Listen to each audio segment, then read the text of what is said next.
And welcome to our daily Devo for Friday, August the 11th today. Our devotion for this morning is entitled The Presentation of Jesus at the Jerusalem Temple. You'll find that recorded in Luke chapter 2, verses 22 through 40. They do quote for us 29 and 30. This is Simeon talking. Sovereign Lord, as you have promised, you may now dismiss your servant in peace, for my eyes have seen your salvation. This visit, Mary and Joseph taking Jesus to the temple will fulfill an Old Testament prophecy about the Lord returning to his temple. And they won't recognize it, but Simeon will. And he'll be praised and worshiped. Jesus was a little more than 1 month old when Mary and Joseph made the 5-mile walk from Bethlehem to the temple in Jerusalem. They traveled in response to directives given in the Old Testament law code. Mary had to undergo purification rites after childbirth. That's in Leviticus 12, 2 through 8. And because Jesus was their firstborn son, Mary and Joseph had to formally present and redeem Jesus at the temple. That's Exodus 13, 11 through 13. But something much bigger was brewing, not just the routine obeying of the law, but something much more was there. That becomes clear when we meet Simeon and Anna. They were regulars at the temple. Both were seniors who had lived a full life and were now focused on what mattered most in life. They were awaiting the coming of the Messiah. Luke says it like this: Simeon was awaiting the consolation of Israel, Luke 2:25. You could cross-reference Isaiah 40, verse 1. Anna joined him in looking for the redemption of Jerusalem, Luke 2:38. Of course, they could have been waiting anywhere, but they chose to wait at the temple in Jerusalem. There was good reason for them being there. Centuries earlier, King Solomon built the temple in Jerusalem. During the dedication of that building, the visible presence of the Lord filled the place, 2 Chronicles 7, 1 and 2. The Lord used his special visible presence to assure Israel that he was with them. But when Israel abandoned the Lord and began to worship other gods, we watched the slow and painful departure of the Lord from his temple in advance of its destruction by the Babylonians. That's in Ezekiel 9 and 10 and 11. Only when we appreciate the devastating nature of this departure can we appreciate how passionately God's people awaited his return. That return was promised but never realized in the Old Testament era, Zechariah 1:16 and 8:3 and Malachi 3:1.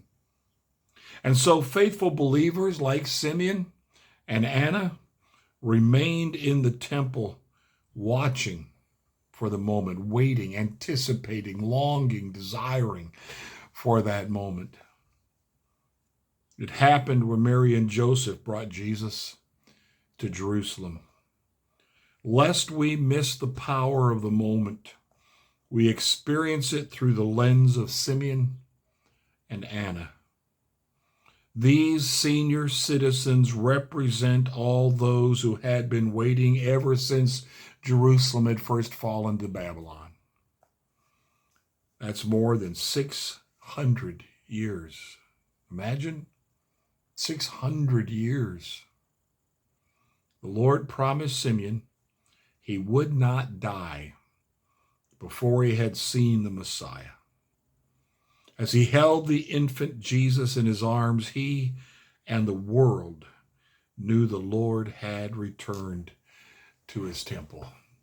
And of course, Anna, also aware of this incredible visit of this baby and what he meant and who he was, she ran around the temple telling others about him.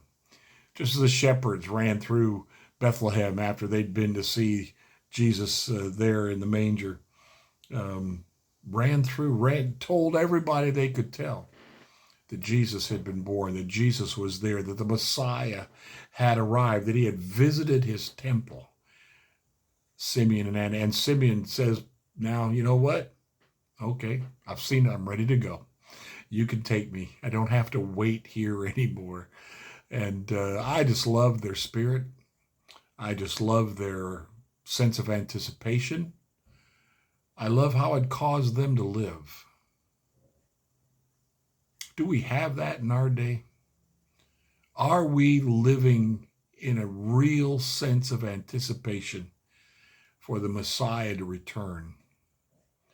Again, not an anticipation, oh, that means I get to go to heaven and see grandma, grandpa, and brothers and sisters and all my old friends. No, not that kind of anticipation. The anticipation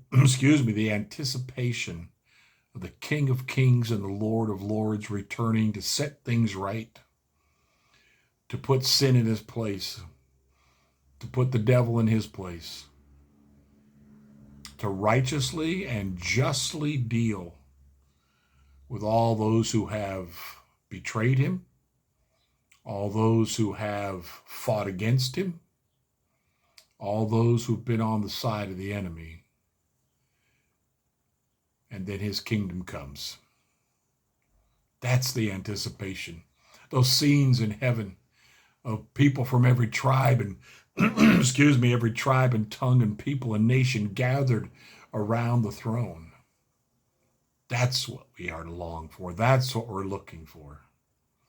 We anticipate. I pray that we're living in such an anticipation of that we are spreading that word, and we're doing it in such a way that people lift up their eyes because redemption draws nigh. The first prophecy was about him returning to the temple. The second prophecy is that he shall return again, and he shall put his foot upon the mountain in Jerusalem. And every eye shall see him, and every knee shall bow, and every tongue will confess that Jesus Christ is Lord. Don't anticipate his return like Simeon and Anna did. You won't anticipate it like that if what you are longing for is selfish. We long for the glory of the Lord to come and to reign, and for things to be made right again according to his gospel, his kingdom, his word, his will. Blessings to you today on this Friday.